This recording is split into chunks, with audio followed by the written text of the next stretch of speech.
Hello hello everyone, very welcome. So guys, UGC net JRF paper 1 की हम preparation कर रहे हैं और अभी हमारा चल रहा है रिसर्च एप्टीट्यूड। गाइस देखिए, शोध अभिवृत्ति या शोध अभिक्षमता हम कह सकते हैं, अभी हमारा चल रहा है और इससे पहले हमने 2 क्लास कंप्लीट कर लिया है। आज हमारी 3rd क्लास है। गाइस देखिए, जिन लोगों ने अभी तक इससे पहले की क्लास नहीं देखी, डिस्क्रिप्शन पर प्लेलिस्ट का लिंक दिया हुआ है। देखिए, हमने टीचिंग एप्टीट्यूड भी कंप्लीट कर लिया है। जिन लोगों ने अभी तक क्लास को नहीं देखा है, डिस्क्रिप्शन पर लिंक दिया हुआ है प्लेलिस्ट का, आप वहां से सारी क्लास को एक्सेस कर सकते हैं। सो गाइस, आपको क्या करना है, देखिए टेलीग्राम चैनल को जरूर सब्सक्राइब करना है। देखिए डिस्क्रिप्शन पर टेलीग्राम का लिंक दिया हुआ है, आप वहां से टेलीग्राम चैनल को ज्वाइन कर लीजिए। क्लास का नोटिफिकेशन और क्लास की पीडीएफ आपको कहां मिलेगी? टेलीग्राम पर मिल जाएगी। ये हमारा व्हाट्सएप नंबर है। यदि आपको कुछ भी पूछना है, कोई भी आपकी क्वेरी है, तो आप हमें इस व्हाट्सएप नंबर पर मैसेज कर सकते हैं। ज्योग्राफी हमारा अभी चल रहा है, जिस किसी को ज्योग्राफी का बैच ज्वाइन करना है तो इस नंबर पर मैसेज कर सकते हैं। सो गाइस, फेसबुक पेज को लाइक कर लीजिए, इंस्टाग्राम को फॉलो कर लीजिए। जल्दी से हम क्लास को स्टार्ट करेंगे। इससे पहले की क्लास में हमने क्या क्या पढ़ लिया था? शोध के प्रकार, शोध का अर्थ, शोध की विशेषताएं हमने पढ़ लिया था और प्रत्यक्षवाद और उत्तर प्रत्यक्षवाद भी हमने पढ़ लिया था। आज हम शोध की पद्धतियां पढ़ेंगे। सो गाइस, जल्दी से आ जाइए आप सभी।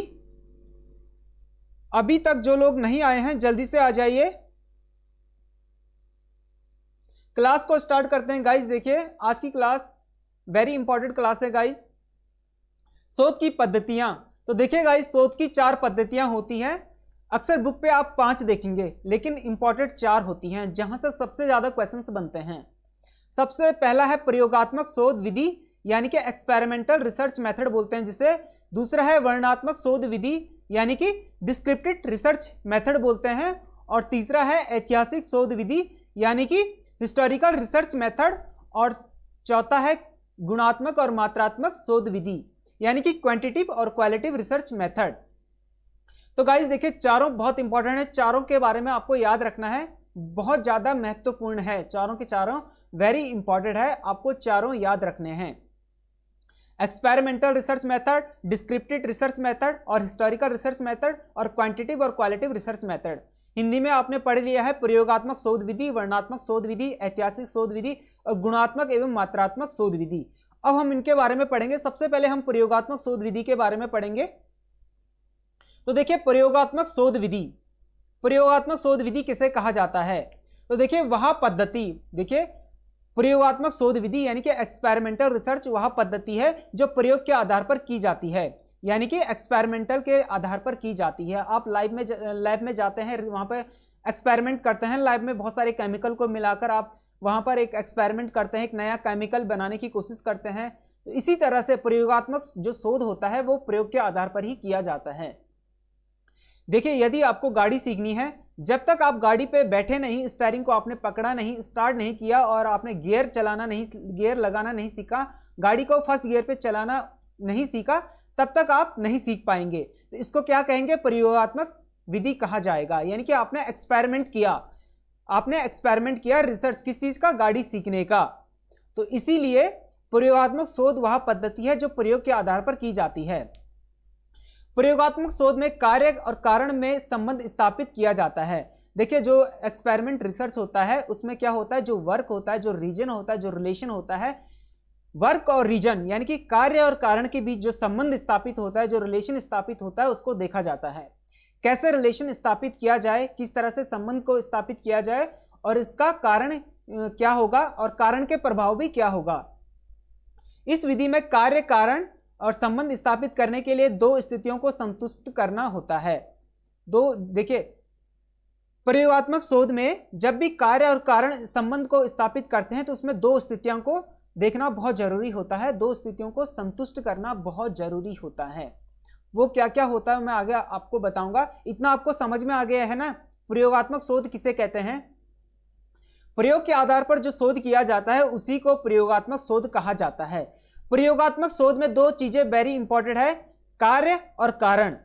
देखिए, कार्य क्यों किया जा रहा है, किस कारण से कार्य को किया जा रहा है और कार्य और कारण का क्या संबंध है, यह देखा जाता है। सबसे इंपॉर्टेंट, आप मेरी बात को ध्यान से सुनिए। कार्य और कारण के बीच में जो संबंध होता है उसको देखा जाता है, उसको स्थापित किया जाता है, उसका फिर आगे क्या प्रभाव होगा वो भी देखा जाता है। और इसमें जो शोध विधि में क्या होता है, कार्य और कारण के दो संबंध यानी कि दो स्थितियां होती है, बहुत ज्यादा इंपॉर्टेंट होती है। कार्य और कारण का जो संबंध होता है उसको स्थापित करने के लिए दो स्थितियां कौन कौन सी है वो मैं आपको बताता हूं। देखिए, सबसे पहले जो विधि है वो है सिद्ध करना, सबसे पहले है सिद्ध करना। दूसरा क्या है, कारण। कारण तो उसका प्रभाव होगा, जो कारण है उसका क्या प्रभाव होगा। शोध विधि में जो दो स्थितियां होती कौन कौन सी होती है, एक तो सिद्ध करना होता है, किसी चीज को आपने बोल दिया कि वहां पर कोई बात होगी तो आपने सिद्ध कर दिया है, यदि वो बात सत्य होती है तो आपने क्या कर दिया, सिद्ध कर दिया। यदि वो बात सत्य नहीं हुई तो आपने सिद्ध नहीं किया है। दूसरा, यदि वहां पर कोई बात आपने कह दी और वो बात सत्य हो गई तो उसका कारण क्या होगा और उसका प्रभाव क्या होगा, ये देखा जाता है किसमें, शोध विधि में, प्रयोगात्मक शोध विधि में ये देखा जाता है। दो स्थितियां होती है, सिद्ध करना और दूसरा कारण, और उसका जो प्रभाव होता है क्या प्रभाव होगा उस कारण का। तो दो चीजें बहुत ज्यादा इंपॉर्टेंट होती हैं रिसर्च में, दो कंडीशन जो प्रयोगात्मक शोध में दो कंडीशन बहुत ज्यादा इंपॉर्टेंट होती है।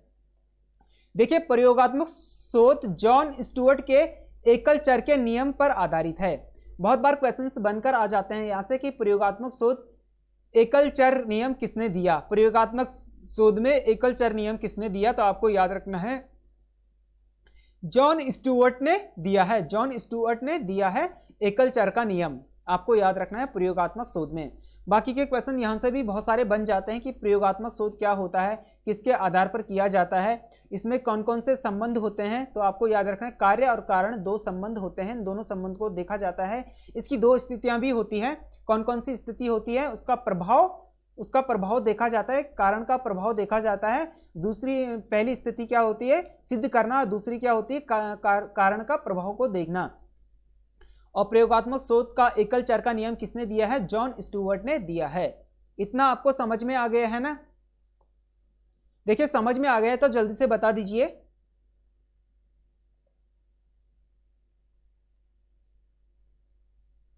ओके गाइज, मैं बहुत फास्ट तो नहीं चल रहा हूं ना, यदि मैं बहुत फास्ट चलूंगा तो मुझे इन्फॉर्म कर दीजिए। देखिए, सामान्य भाषा में क्या होता है, सामान्य भाषा में क्या होता है, यह एक ऐसी विधि है, देखिए ऐसी लिखा हुआ है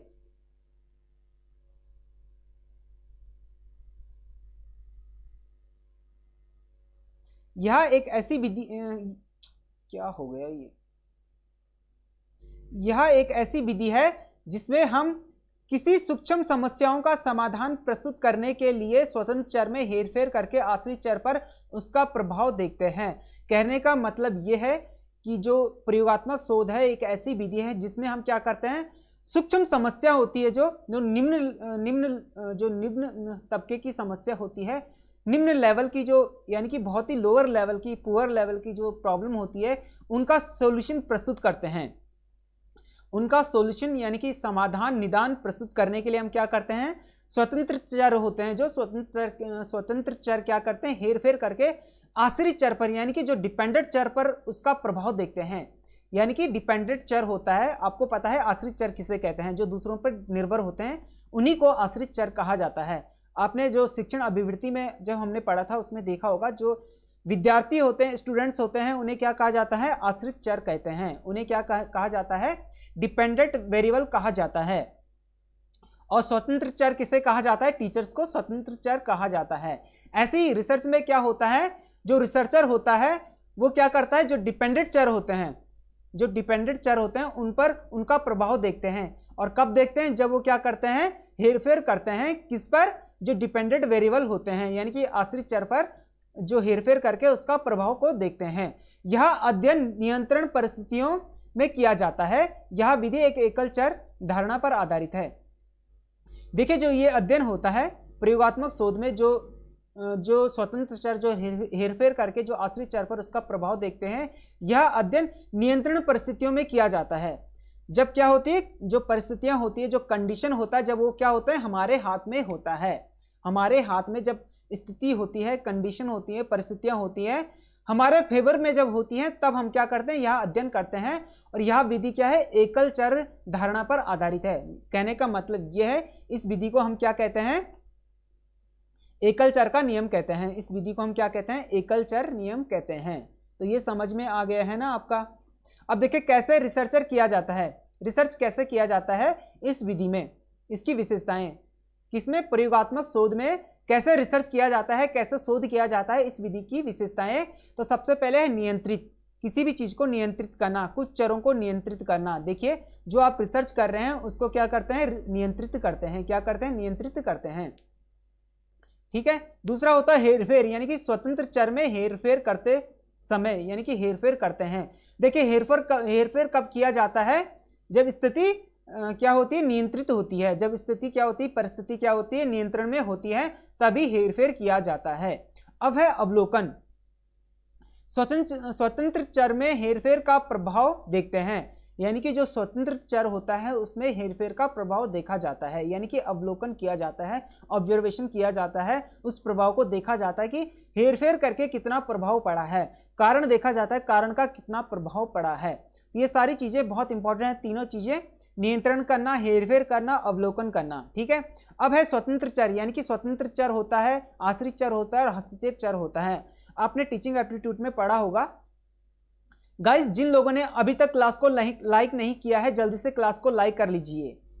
देखिए आपका लाइक हमें बहुत ज्यादा मोटिवेट करता है।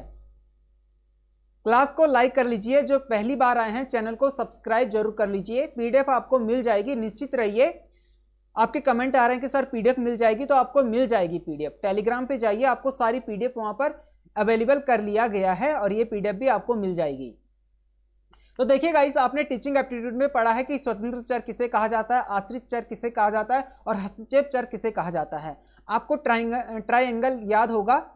स्वतंत्र चर टीचर्स को कहा जाता है, आश्रित चर विद्यार्थी स्टूडेंट्स को कहा जाता है और हस्तक्षेप चर होता है वो किसे कहा जाता है, सिलेबस को कहा जाता है। ऐसी रिसर्च में क्या होता है, स्वतंत्र चर कौन होता है, रिसर्चर जो शोधकर्ता होता है वो क्या होता है, स्वतंत्र चर होता है। और आश्रित चर क्या होता है, जिस पर वह शोध कर रहा होता है। और हस्तक्षेप चर क्या होता है, जो मेथड यूज करता है, जैसे कि प्रयोगात्मक शोध का विधि या प्रयोगात्मक शोध विधि प्रयोग करता है अपने शोध में, तो उसे क्या कहा जाएगा, हस्तक्षेप चर कहा जाएगा। किसको, जो मेथड यूज करता है, जो विधि यूज करता है, जिस विधि का प्रयोग करता है। यूज करने का मतलब है जिस विधि का प्रयोग करता है उसी को हस्तक्षेप चर कहा जाता है। जिस मेथड का प्रयोग करता है, जिस मेथड को प्रयोग करता है उसी को हस्तक्षेप चर कहा जाता है। तो इतना आपको समझ में आ गया है ना, इसको याद रखना है। स्वतंत्र चर, आश्रित चर और हस्तक्षेप चर आपने टीचिंग एप्टीट्यूड में भी पढ़ा है और रिसर्च एप्टीट्यूड में भी ये पूछा जाता है। यहाँ से बहुत सारे क्वेश्चंस बनते हैं। जब हम पीवाईक्यू एमसीक्यूज करेंगे तो वहां पर देखेंगे किस तरह के क्वेश्चंस पूछे जाते हैं, आपको बताया जाएगा बकायदा किस फॉर्म में, किस पैटर्न में क्वेश्चन पूछे जाते हैं। अभी आप थ्योरी पे ध्यान दीजिए। देखिए अभी आपके पास पर्याप्त समय है अपनी थ्योरी को अच्छे से पढ़ने के लिए। जो रिसर्च एप्टीट्यूड है आपका, जो भी सिलेबस में है पेपर 1 को, सारी थ्योरीज को अच्छे से पढ़ लीजिए। अभी आपके पास समय है। देखिए जैसे ही एप्लीकेशन फॉर्म आ जाएंगे, जैसे ही आपका एग्जाम आ जाएंगे, तो आपके पास समय बहुत कम रहेगा। इसलिए अभी से थ्योरी पे अच्छी कमांड कर लीजिए, अच्छे से पढ़िएगा, अच्छे से समझिएगा। जहां पर समझ नहीं आता है तो मुझे व्हाट्सएप मैसेज कर लीजिए। जो टॉपिक आपको समझ नहीं आता है, डाउट सेशन में उन टॉपिक पर सारा डिटेल में एक्सप्लेनेशन लेकर मैं आ जाऊंगा। तो ये समझ में आ गया है ना आपको, स्वतंत्र चर कौन होता है, आश्रित चर कौन होता है, हस्तक्षेप चर कौन होता है। स्वतंत्र चर शोधकर्ता को कहा जाता है, आश्रित चर होता है जिस टॉपिक पर, जिस विषय पर वह शोध कर रहा होता है, और हस्तक्षेप चर होता है जिस विधि का प्रयोग करता है। ठीक है गाइस, देखिए आपको समझ में आ रहा है ना। अब है देखिए प्रयोगात्मक विधि के सोपान। देखिए प्रयोगात्मक विधि के सोपान क्या क्या सोपान है। रुचि के अनुसार अध्ययन क्षेत्र का चुनाव करना। कहने का मतलब है कि यदि आपका इंटरेस्ट नहीं है किसी क्षेत्र में, किसी एरिया में, किसी सब्जेक्ट में, और आप उसके बाद रिसर्च कर रहे हैं, यदि आपका इंटरेस्ट नहीं है तो वह शोध क्या होगा, वह रिसर्च क्या होगा, सही नहीं होगा।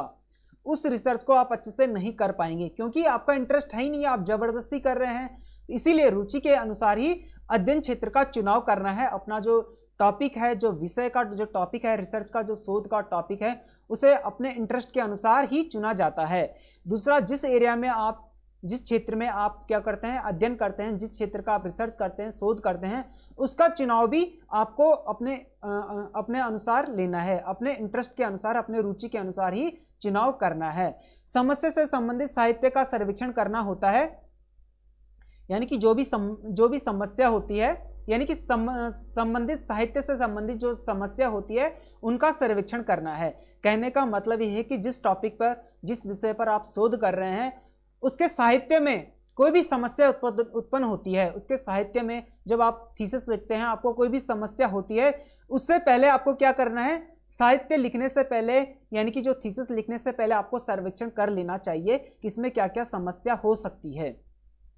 समस्या का चयन और परिभाषीकरण करना, यानी कि जो समस्या होती है उसकी व्याख्या करना, यहाँ पे परिभाषीकरण का अर्थ होता है यानी कि एक्सप्लेन करना, अच्छे से व्याख्या करना। परिकल्पना का निर्माण करना एवं चरों का व्याख्या करना। आपको क्या करना है, परिकल्पना का निर्माण करना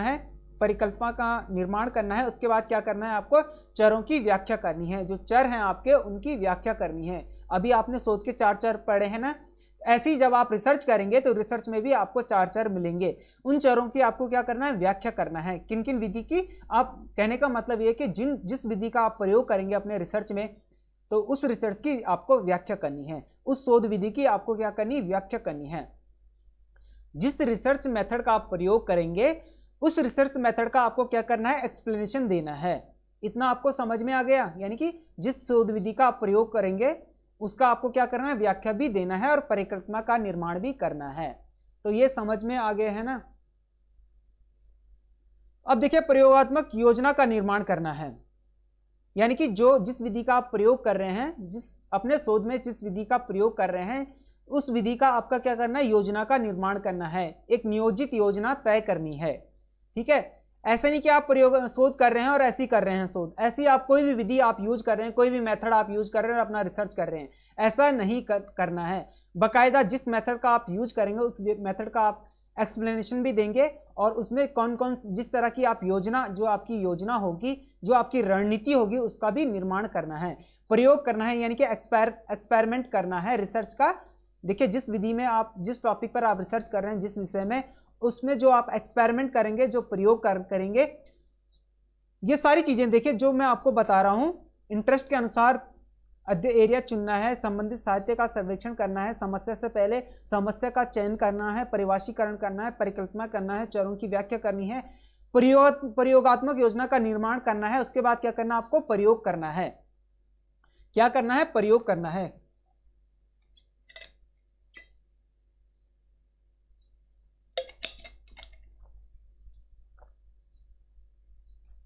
देखिए, उसके बाद आपको क्या करना है, प्रयोग करना है।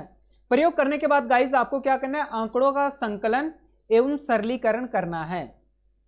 कहने का मतलब है कि आपको डेटा कलेक्ट करना है, आंकड़े कलेक्ट करने हैं, आंकड़े इकट्ठे करने हैं। जिस टॉपिक पर, जिस विषय पर आप अपना शोध कर रहे हैं, उस शोध में आपको क्या करना है, आंकड़े इकट्ठे करने हैं। अब देखिए, सबसे बड़ा सवाल आंकड़ों में क्या होता है कि आप प्राइमरी डेटा को कलेक्ट करेंगे सबसे पहले या सेकेंडरी डेटा को। तो आप सबसे पहले क्या करेंगे, द्वितीय आंकड़ों को संगठित करेंगे, संकलित करेंगे। उसके आधार पर आप क्या करेंगे, प्राइमरी डेटा को, यानी कि जो प्रथम आंकड़े होते हैं, प्राइमरी डेटा कहा जाता है, प्राथमिक आंकड़ा कहा जाता है जिसको, प्राथमिक आंकड़ा। तो देखिए, उसको आप क्या करेंगे, संकलन करेंगे। सबसे पहले आप सेकेंडरी डेटा को कलेक्ट करेंगे, उसके बाद आप प्राइमरी डेटा को कलेक्ट करेंगे, उसके बाद आप क्या करेंगे, सरलीकरण करेंगे। ठीक है, उसके बाद आप प्राप्त निष्कर्ष का मापन करना क्या करेंगे, जो आपने निष्कर्ष प्राप्त किया है उसका क्या करेंगे, मापन करेंगे। गाइस, मेरी बात आप अच्छे से समझ रहे हैं ना, इसको याद रखिएगा, बहुत ज्यादा इंपॉर्टेंट है। प्रयोगात्मक विधि के सोपान बहुत ज्यादा इंपॉर्टेंट है, इसको याद रखिएगा। तो प्राप्त जो निष्कर्ष निकालेंगे उसका आपने मापन करना है, निष्कर्ष का विश्लेषण करना है। क्या करना है, विश्लेषण करना है, और विश्लेषण करने के बाद आपको क्या करना है, व्याख्या करना है। क्या करना है, व्याख्या करना है। निष्कर्ष का विधिवत प्रतिवेदन तैयार करना है। जो आप निष्कर्ष निकालेंगे उसका आप विधिवत प्रतिवेदन क्या करेंगे, तैयार करेंगे। इतना आपको समझ में आ गया। प्रयोगात्मक शोध में आपको क्या क्या करना है, प्रयोगात्मक शोध की क्या क्या विधि है, ये सारा कुछ आपको याद रखना है। यहीं से क्वेश्चंस बनते हैं, सारा कुछ आपको याद रखना है, यहीं से क्वेश्चंस बनते हैं। कैसे क्वेश्चन बनेंगे वो आगे मैं आपको, जब हम क्वेश्चन करेंगे पीवाईक्यू करेंगे, आगे मैं आपको डिटेल में आपको सारा कुछ बता दूंगा। अभी आप थ्योरी पे ध्यान दीजिए। तो ये सारा कुछ आपको समझ में आ गया है ना, क्या क्या करना है आपको। प्रयोगात्मक योजनाओं का निर्माण करना है, प्रयोग करना है, आंकड़े कलेक्ट करने हैं, उनका सरलीकरण करना है, उनकी व्याख्या करनी है, उसके बाद प्राप्त निष्कर्ष निकालना है, उसके बाद मापन करना है, उसके बाद विश्लेषण करना है, उसके बाद व्याख्या करना है, उसके बाद आपको क्या करना है, जो निष्कर्ष निकलेगा उसका प्रतिवेदन तैयार करना है। क्या करना है? प्रतिवेदन तैयार करना है, यानी कि अपनी थीसिस तैयार करनी है। आप अपनी आपको क्या करनी है? थीसिस तैयार करनी है। अब देखिए महत्वपूर्ण बिंदु हैं जो वेरी इंपॉर्टेंट हैं, इनको पढ़ लीजिए।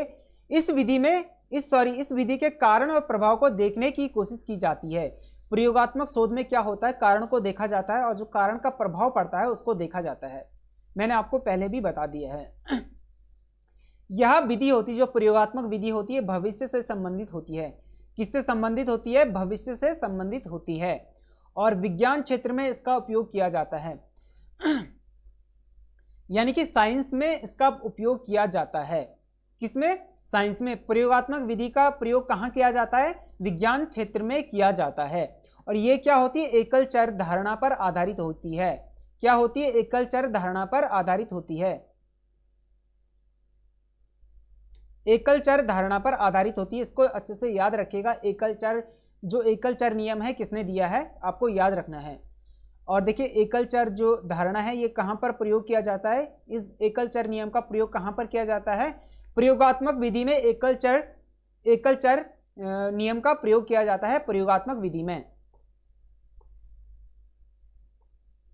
अब देखिए यह विधि विज्ञान क्षेत्र में प्रयोग किया जाता है, ये मैंने आपको बता दिया कि जो विज्ञान का क्षेत्र है उसमें प्रयोग किया जाता है। यह सबसे व्यवहारिक विधि है। कैसी विधि है? व्यक्तिपरक विधि है, सबसे ज्यादा व्यवहारिक विधि है। कौन सी? प्रयोगात्मक शोध विधि। और इसमें कारण और प्रभाव को देखा जाता है। कारण और प्रभाव को देखा जाता है। तो ये सारा कुछ आपको अच्छे से समझ में आ गया है ना गाइस? इसको अच्छे से समझना है। देखिए रटना नहीं है, समझना है। यदि आप समझ गए हैं तो क्वेश्चन किसी भी फॉर्म में, किसी भी पैटर्न में पूछा जाए, आप क्वेश्चन को अच्छे से डील कर पाएंगे यदि आप अच्छे से समझ गए हैं। तो प्रयोगात्मक शोध में क्या क्या देखा जाता है? कारण और प्रभाव को देखा जाता है, सबसे इंपॉर्टेंट ये चीजें हैं। दूसरा ये क्या है? व्यवहारिक विधि है, और विज्ञान क्षेत्र में प्रयोगात्मक विधि का प्रयोग किया जाता है। एकल चर नियम का प्रयोग कहां किया जाता है? प्रयोगात्मक विधि में किया जाता है। अब देखिए अब पढ़ेंगे हम वर्णनात्मक शोध। क्या पढ़ेंगे? वर्णनात्मक शोध। तो देखिए जो वर्णनात्मक शोध है, इसको क्या कहा जाता है? डिस्क्रिप्टिव रिसर्च कहा जाता है। डिस्क्रिप्टिव रिसर्च मेथड कहा जाता है वर्णनात्मक शोध विधि को। तो देखिए यह वर्तमान से संबंधित है। किससे संबंधित है? वर्तमान से संबंधित है, यानी कि जो अभी वर्तमान में क्या हो रहा है उससे संबंधित है। जिसके अंतर्गत देखिए, जिसके अंतर्गत स्पष्ट परिभाषित समस्या पर शोध किया जाता है। जिसके अंतर्गत क्या होता है? स्पष्ट जो परिभाषित है, इसके अंतर्गत क्या होता है? जो स्पष्ट होता है, जो स्पष्ट कोई भी समस्या है, आपको मालूम है कि यह समस्या है, इस पर शोध किया जाता है। वर्णनात्मक शोध में यदि कोई घटना कहीं पर घटित होती है, तो आपने देख लिया कि यहां पर यह घटना घटित हो गई है, तो वर्तमान में जो घटना घटित होती है उसी पर शोध किया जाता है। उसी को क्या कहा जाता है? वर्णनात्मक शोध कहा जाता है। उसी को वर्णनात्मक शोध कहा जाता है। वर्तमान कहीं पर कोई घटना घटित होती है, वर्तमान में जो आप शोध करते हैं उसी को वर्णनात्मक शोध कहा जाता है। इस शोध यह क्या है को स्पष्ट करता है। जो वर्णनात्मक शोध होता है, क्या है, क्यों है, कैसे है, इसको स्पष्ट करता है। देखिए जो वर्णनात्मक शोध है, बहुत बार क्वेश्चन इस तरह से बनकर आ जाता है, वर्णनात्मक शोध किसे स्पष्ट करता है? तो आपको याद रखना है, आंसर इस तरह से होगा, यह क्यों है, कैसे है, किस तरह से है, तो आंसर यही होगा। तो देखिए वर्णनात्मक शोध में क्या होता है? यह क्या है, क्यों है, किस लिए है, इसको स्पष्ट करता है। वर्णनात्मक शोध का जो मुख्य उद्देश्य क्या होता है? वर्तमान दशाओं, क्रियाओं और अभिवृत्तियों तथा स्थितियों के विषय को ज्ञान प्राप्त करना।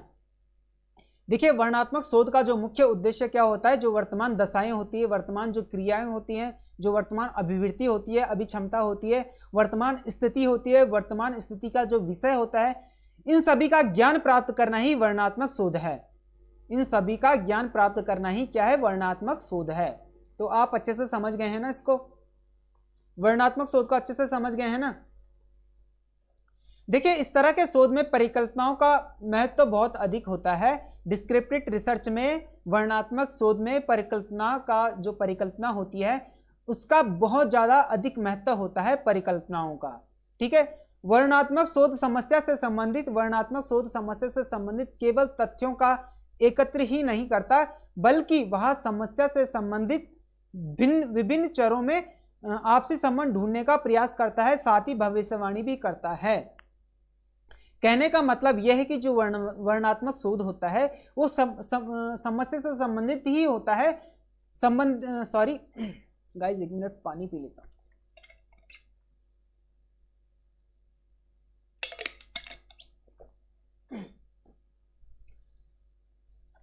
बिल्कुल, देखिए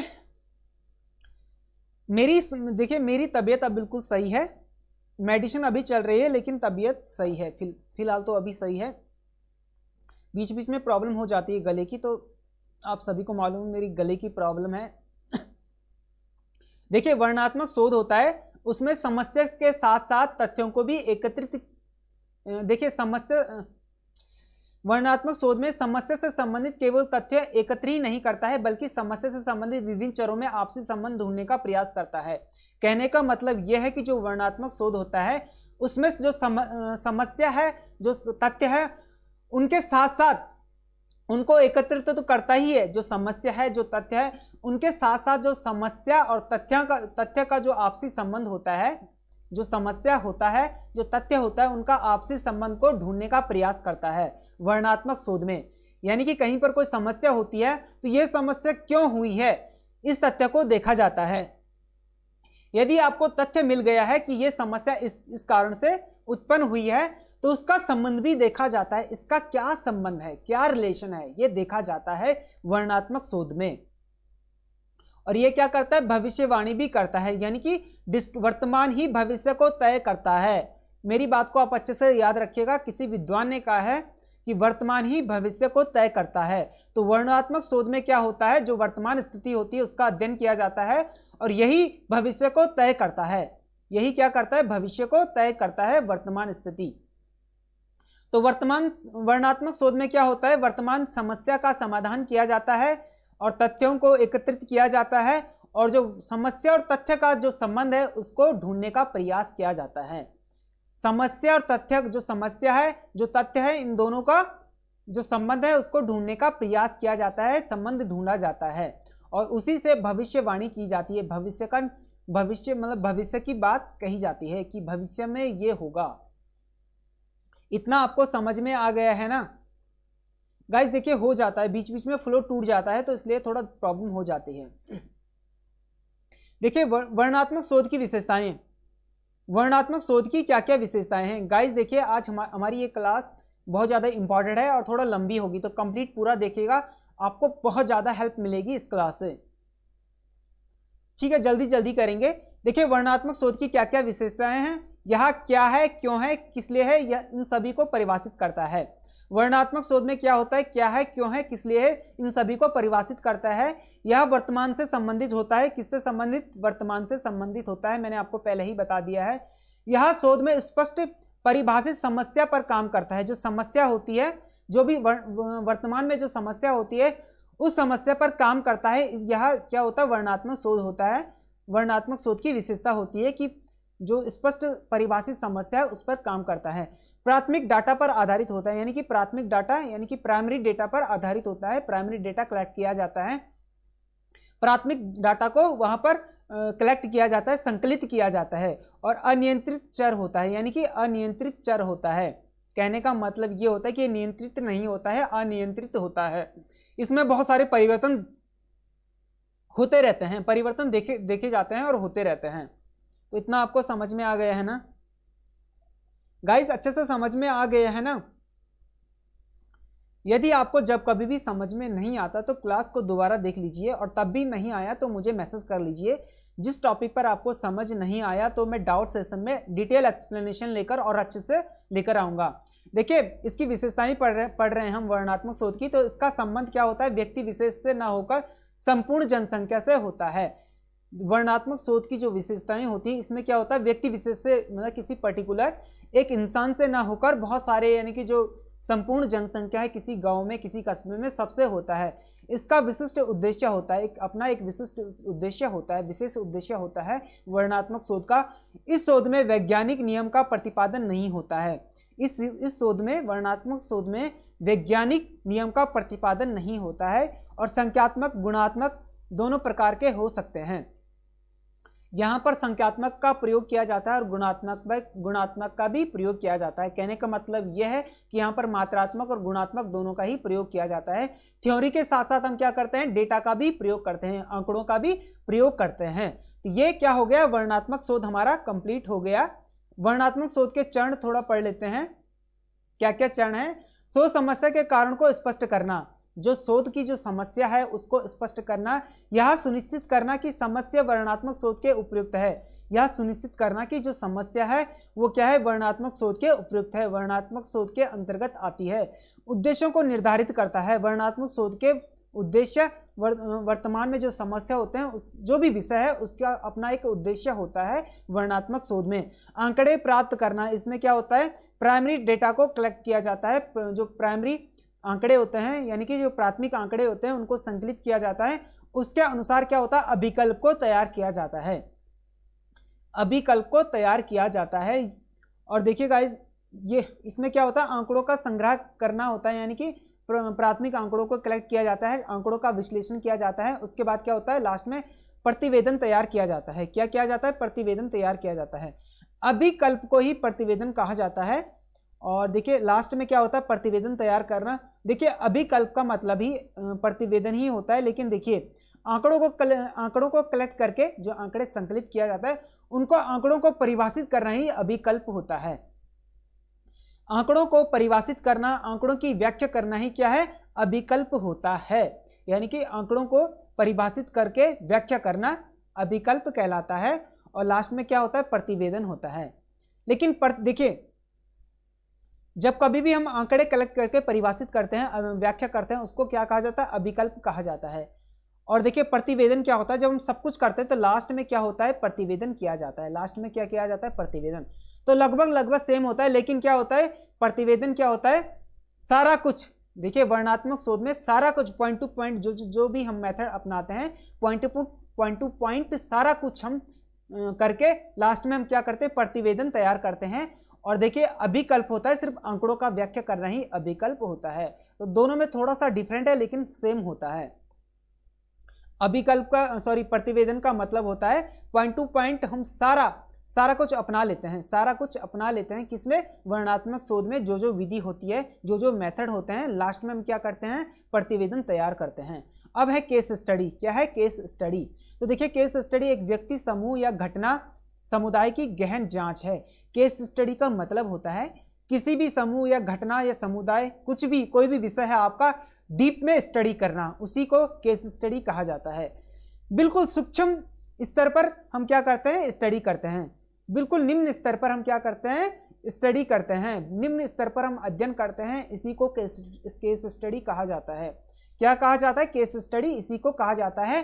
किसी भी विषय में निम्न स्तर पर हम क्या करते हैं, अध्ययन करते हैं, उसी को हम केस स्टडी कहते हैं। समूह या घटना या समुदाय की गहन जांच करना, गहन जांच करना और अच्छे से जांच करना ही केस स्टडी कहलाता है।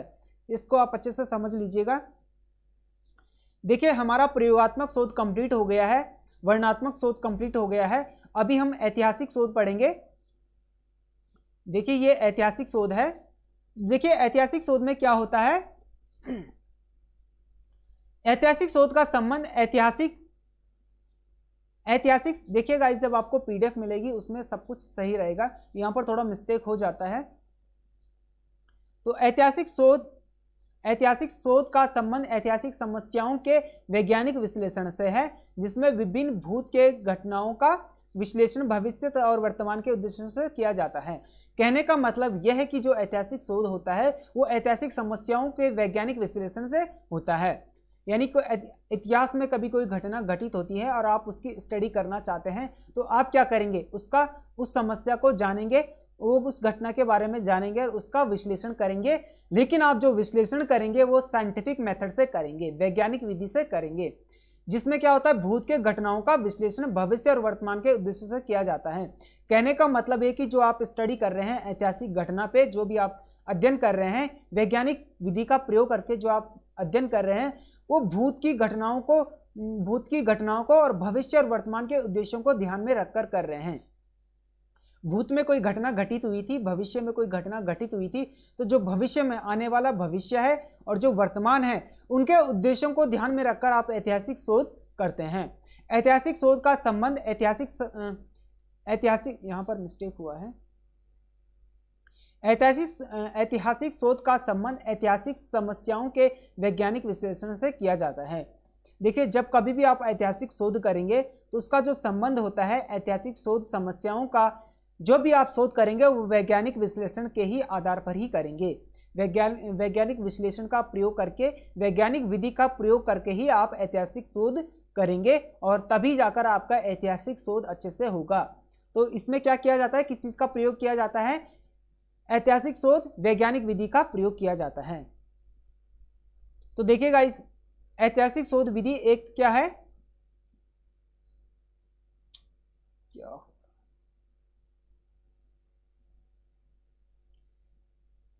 ऐतिहासिक शोध का संबंध भूतकाल से है। देखिए, ऐतिहासिक शोध का संबंध किससे है, भूतकाल से होता है। यह भविष्य को समझने के लिए भूत का विश्लेषण करता है। देखिए, यदि आपको वर्तमान में आपको भविष्य को समझना है, तो इसलिए आपको भविष्य को समझने के लिए आपको क्या करना होगा, भूतकाल में जाना होगा। भूतकाल में जाने का मतलब है जिस विषय में आप भविष्य को समझना चाहते हैं, उस विषय के बारे में, उस टॉपिक के बारे में आपको क्या करना है, भूतकाल में जो उस टॉपिक के बारे में अच्छे से स्टडी करना पड़ेगा, और वो भी वैज्ञानिक विधि से आपको समझना पड़ेगा। तभी जाकर आप क्या है, भविष्य को समझ पाएंगे। देखिए, ऐतिहासिक शोध के उद्देश्य क्या है, क्या क्या उद्देश्य हैं, इसको पढ़ते हैं। ऐतिहासिक शोध का मूल उद्देश्य क्या है, भूत के आधार पर वर्तमान को समझना और भविष्य के लिए सतर्क होना।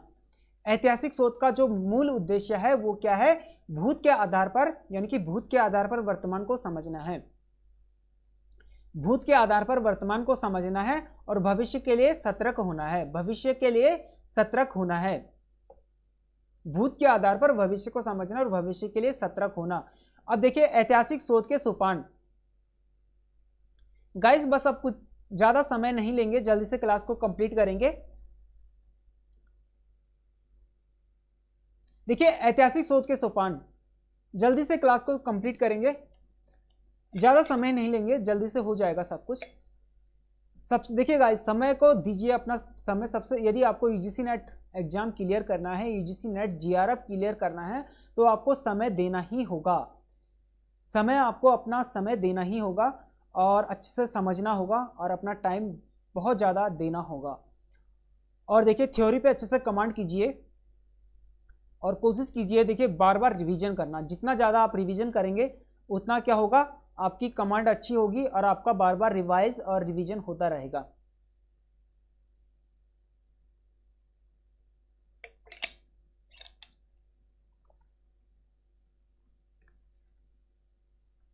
ऐतिहासिक शोध के सोपान देखिए, समस्या का चुनाव, समस्या का सीमा निर्धारण करना है।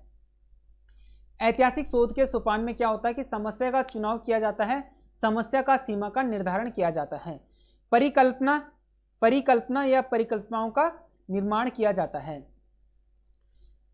ऐतिहासिक शोध में परिकल्पना की जाती है और परिकल्पनाओं का निर्माण किया जाता है। सबसे पहले ऐतिहासिक शोध में क्या होता है, समस्या का चुनाव किया जाता है, समस्या की सीमा निर्धारित की जाती है, उसके बाद परिकल्पना की जाती है, यानी कि परिकल्पनाओं का निर्माण किया जाता है।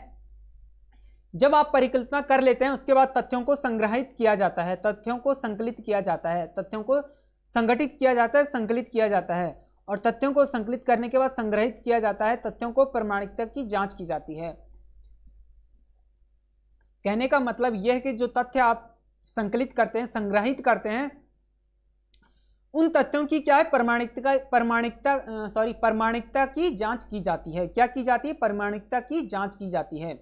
तथ्य विश्लेषण के आधार पर परिकल्पनाओं की जांच और परिणामों की व्याख्या और विवेचना की जाती है।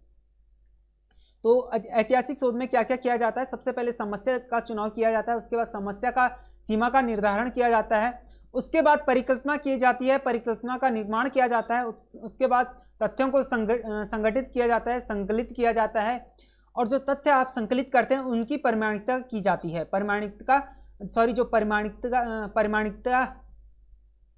जो प्रमाणिकता है उसकी जांच की जाती है। ठीक है, उसके बाद विश्लेषण किया जाता है, विश्लेषण के आधार पर परिकल्पनाओं की जांच की जाती है और परिणामों की क्या की जाती है? व्याख्या की जाती है, विवेचना की जाती है। जो परिणाम आपको मिलते हैं उसकी आप क्या करेंगे? व्याख्या करेंगे, विवेचना करेंगे।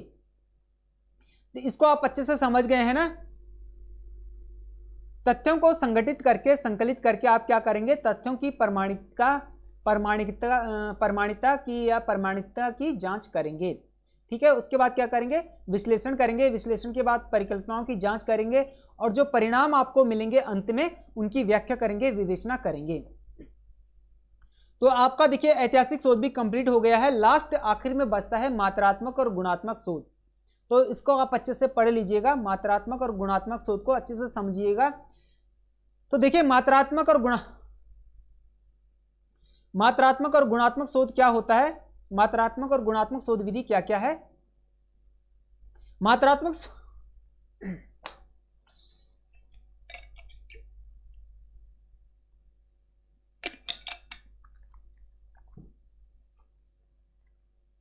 मात्रात्मक शोध विधि में क्या होता है? परिमाणात्मक शोध आंकड़ों पर आधारित होता है। इसका निष्कर्ष भी आंकड़ों द्वारा निर्धारित होता है। कहने का मतलब यह है कि जो परिमाणात्मक शोध होता है मात्रात्मक और गुणात्मक में आंकड़ों पर जो मात्रात्मक शोध होता है, मात्रात्मक शोध हमेशा आंकड़ों पर आधारित होता है। मैंने बहुत बार आपको बताया है कि सीक्वेंस में और डेटा का एनालिसिस, डेटा का हम जो अध्ययन करते हैं, आंकड़ों का अध्ययन करते हैं, मात्रात्मक शोध में करते हैं। जब कभी भी मात्रात्मक शोध करेंगे तो सबसे पहले हम आंकड़ों का अध्ययन करेंगे। इसमें देखिए, इसमें हम थ्योरी को नहीं पढ़ते हैं, आंकड़ों का अध्ययन करते हैं। किसका अध्ययन करते हैं? आंकड़ों का अध्ययन करते हैं। किसमें? मात्रात्मक शोध में। ठीक है, आंकड़ों के आधार पर एक नया आंकड़ा को निकालते हैं, यानी कि आंकड़ों के आधार पर एक नया आंकड़ा निकालते हैं और परिणात्मक शोध का उद्देश्य निर्धारित करते हैं। परिणात्मक शोध का उद्देश्य निर्धारित करते हैं। तो मात्रात्मक शोध आपको समझ में आ गया है ना? बहुत ही ज्यादा आसान है, सिंपल है। मात्रात्मक शोध में हम आंकड़ों का अध्ययन करते हैं। उस मात्रात्मक शोध में आंकड़ों का अध्ययन करते हैं। आंकड़ों के अध्ययन करने के बाद नए आंकड़ों को निकालते हैं। नए आंकड़ों का निर्माण तो नहीं करते हैं, लेकिन नए आंकड़ों को निकालते हैं। उसके बाद परिणात्मक शोध का उद्देश्य निर्धारित करते हैं। जो परिणाम निकलते हैं उनका उद्देश्य निर्धारित करते हैं। उनका उद्देश्य होता है मात्रात्मक शोध का। तो इतना आप समझ गए हैं ना? आंकड़ों का अध्ययन करते हैं, नए आंकड़ों को निकालते हैं और परिणात्मक शोध में क्या होता है? उद्देश्यों को निर्धारित करते हैं। किसी भी प्रकार के पक्ष या फिर भाव से रहित होता है। यह घटना उसके प्रभाव के बीच संबंधों पर केंद्रित होता है। किसी भी प्रकार के पक्ष या फिर भाव से रहित होता है। किसी भी प्रकार का जो पक्ष होता है फिर भाव से रहित होता है। यह घटना उसके प्रभाव के बीच संबंधों पर केंद्रित होता है। जब कभी भी हम डेटा कलेक्ट करते हैं, प्राथमिक आंकड़े लेते हैं, द्वितीय आंकड़े लेते हैं, तो किसी घटना जिस विषय पर हम आंकड़े लेते हैं, आंकड़े कलेक्ट करते हैं, संकलित करते हैं, उस घटना का संबंध देखते हैं। आंकड़ों का और उस घटना का संबंध देखते हैं, इसका कितना प्रभाव पड़ता है। जो घटना घटित हुई है, जो विषय है, जिस विषय का हम आंकड़े ले रहे हैं, आंकड़े हम कलेक्ट कर रहे हैं, उसका प्रभाव देखते हैं। उस विषय का प्रभाव देखते हैं, आंकड़ों का और दोनों का संबंध देखते हैं और आपस में उनका प्रभाव को देखते हैं। किसका इतना मतलब प्रभाव को हम कैसे देखते हैं? किसी घटना का और संबंध का कितना प्रभाव पड़ा है, इसको केंद्र में रखकर लेते हैं। केंद्र में रखकर संबंधों को देखते हैं, प्रभाव को देखते हैं। तो इसको आपको अच्छे से समझना है। मेरी बात आपको अच्छे से समझ में आ गई है ना? मात्रात्मक शोध में आंकड़ों का अध्ययन करते हैं। जब कभी भी ये क्वेश्चन आए कि आंकड़ों का अध्ययन कहाँ किया जाता है, आपको याद रखना है मात्रात्मक शोध में किया जाता है। और देखिए साथ में आप क्या करते हैं, मात्रात्मक शोध में जिस विषय का, जिस टॉपिक का आप आंकड़े संकलित कर रहे हैं, उसका संबंध भी देखा जाता है, उस विषय का संबंध भी देखा जाता है। किससे? आंकड़ों से संबंध को देखा जाता है। उसके बाद जो आंकड़े आप ले रहे हैं, जो विषय है आपका, उसके प्रभाव को भी देखा जाता है और उसको केंद्र में रखा जाता है, आंकड़ों को केंद्र में रखा जाता है। अब है गुणात्मक शोध। गुणात्मक शोध, देखिए गुणात्मक शोध में क्या होता है, इस विधि में मात्रात्मक संख्या के स्थान पर व्यक्तिगत अनुभवों और विश्लेषण पर जोर देते हैं। जिस तरह से मात्रात्मक शोध में संख्या और आंकड़ों का अध्ययन किया जाता है, उसी तरह से गुणात्मक शोध में क्या होता है, व्यक्तिपरक और अनुभव और विश्लेषण पर जोर दिया जाता है। यानी कि व्यक्तिगत आपके अनुभव हैं उसको देखा जाता है, व्यक्तिगत अनुभव और विश्लेषण पर जोर दिया जाता है। गुणात्मक शोध के निष्कर्ष में शोधकर्ता के व्यक्तिगत भाव एवं पक्ष को स्थान दिया जाता है और इस विधि में कारण के विश्लेषण और सत्यापन करने पर ध्यान दिया जाता है। देखिए होता क्या है गुणात्मक शोध में, गुणात्मक शोध में आपको याद रखना है, गुणात्मक शोध में आंकड़ों के साथ साथ अनुभवों का अध्ययन किया जाता है। जब कभी भी गुणात्मक शोध में दोनों का अध्ययन किया जाता है, थ्योरी का भी अध्ययन किया जाता है और आंकड़ों का भी अध्ययन किया जाता है, ये बात आपको अच्छे से याद रखनी है। व्यक्तिगत भाव को, पक्ष को स्थान दिया जाता है, यानी कि आपके व्यक्तिगत क्या अनुभव हैं, किस तरह के अनुभव हैं, इसको स्थान दिया जाता है, इसको महत्व दिया जाता है गुणात्मक शोध में। और देखिए आपके व्यक्तिगत अनुभवों का विश्लेषण किया जाता है, व्यक्तिगत आपके क्या अनुभव हैं, क्या भाव हैं आपके, क्या आपका पक्ष है, इसको स्थान दिया जाता है और इस विधि में कारण के विश्लेषण और सत्यापन करने पर ध्यान दिया जाता है। कारण के विश्लेषण और सत्यापन करने पर ध्यान दिया जाता है। देखिए मात्रात्मक शोध में क्या होता है गाइस, देखिए बहुत ज्यादा इंपॉर्टेंट क्लास है ये, इसीलिए थोड़ा लंबी हो गई और देखिए अब क्लास कंप्लीट होने पर आ गई है। कंप्लीट पूरा क्लास को देखिएगा, आपको बहुत कुछ सीखने को मिलेगा, बहुत कुछ मिलेगा। देखिए मात्रात्मक शोध क्या होता है, तो मात्रात्मक शोध सांख्यिकीय सूचनाओं पर आधारित होता है। मैंने आपको पहले ही बता दिया है, मात्रात्मक शोध में सांख्यिकीय आंकड़ों का अध्ययन करते हैं, सांख्यिकीय सूचनाओं पर आधारित होता है मात्रात्मक शोध। यह सर्वेक्षण संरचनात्मक प्रक्षेपण, रिकॉर्ड्स और रिपोर्ट की समीक्षा पर आधारित होता है। यह जो सर्वेक्षण होता है वो संरचनात्मक प्रक्षेपण, रिकॉर्ड्स और रिपोर्ट की समीक्षा पर आधारित होता है और इसमें क्या होता है, हाइपोथेसिस के परीक्षण के लिए किया जाता है। मात्रात्मक शोध में हमेशा हाइपोथेसिस होती है, जो आपकी परिकल्पना होती है उसका परीक्षण किया जाता है मात्रात्मक शोध में। मात्रात्मक शोध क्या होता है, वस्तुनिष्ठ होता है, यानी कि किसी विषय पर आधारित होता है, किसी टॉपिक पर आधारित होता है मात्रात्मक शोध। जब कभी भी आप आंकड़ा लेंगे, प्राथमिक या द्वितीय आंकड़ा लेंगे, तो किसी न किसी विषय पर, किसी न किसी घटना पर, किसी न किसी समस्या पर आप लेंगे, इसी को वस्तुनिष्ठ कहा जाता है और इसका क्या होता है, अपना एक उद्देश्य होता है। मात्रात्मक शोध का अपना एक उद्देश्य होता है। जब कभी आप किसी घटना, किसी विषय, किसी समस्या पर आप आंकड़ा संकलित करते हैं तो क्या होता है, मात्रात्मक शोध होता है। और जब कभी भी आप आंकड़ा संकलित करते हैं, आंकड़ा लेते हैं, उसका क्या होता है, अपना एक उद्देश्य होता है, अपना क्या होता है, एक उद्देश्य होता है। अब है गुणात्मक शोध। तो देखिए गुणात्मक शोध में क्या होता है, गुणात्मक शोध फोकस, समूह, गहन साक्षात्कार, इंटरव्यू और दस्तावेजों की समीक्षा पर आधारित होता है। गुणात्मक शोध का मतलब होता है जब कभी आप कहीं पर इंटरव्यू देते हैं, वो क्या होता है, आपका गुणात्मक शोध होता है। जब कभी आप प्री पीएचडी एंट्रेंस क्वालिफाई करने के बाद आप किसी यूनिवर्सिटी में इंटरव्यू देते हैं, तो वो क्या है, वो आपका गुणात्मक शोध है। वहां पर साक्षात्कार आपका वहां पर होता है, इंटरव्यू आप देते हैं, वो क्या आपका गुणात्मक शोध होता है। आपके दस्तावेजों की समीक्षा की जाती है, आपके दस्तावेज देखे जाते हैं। तो गुणात्मक शोध क्या होता है, फोकस समूह, किसी समूह का भी, यदि आप देखिए बहुत सारे बच्चों का ग्रुप है, आप उनमें से किसी बच्चे को आपको चुनना है, आप वहां पर इंटरव्यू लेते हैं, तो ये क्या हो गया, आपका गुणात्मक शोध हो गया। आपने क्या किया, वहां पर गुणात्मक शोध किया। गुणात्मक शोध ज्यादातर विषयनिष्ठ होता है। देखिए गुणात्मक शोध ज्यादातर समूह में किया जाता है। कहने का मतलब यह है कि आप जब कभी भी आप किसी जॉब के लिए अप्लाई करते हैं, तो एक आप नहीं कर रहे होते हैं, एक आप ही नहीं होते हैं कि जब कभी भी आप कहीं पर जॉब के लिए अप्लाई करते हैं, तो एक आप ही नहीं होते हैं वहां पर जॉब के लिए अप्लाई करने वाले। बहुत सारे बच्चे वहां पर जॉब के लिए अप्लाई करते हैं। आपने देखा होगा यदि कहीं पर 10 वैकेंसी आती है तो 1000 लोग अप्लाई कर लेते हैं। वहां पर उनका साक्षात्कार किया जाता है, इंटरव्यू किया जाता है, इसी को क्या कहा जाता है, गुणात्मक शोध किया जाता है। तो आप अच्छे से समझ गए ना, विषयनिष्ठ होता है। तो देखिए गाइस, इस क्लास की पीडीएफ आपको कहां मिलेगी, टेलीग्राम पर मिल जाएगी।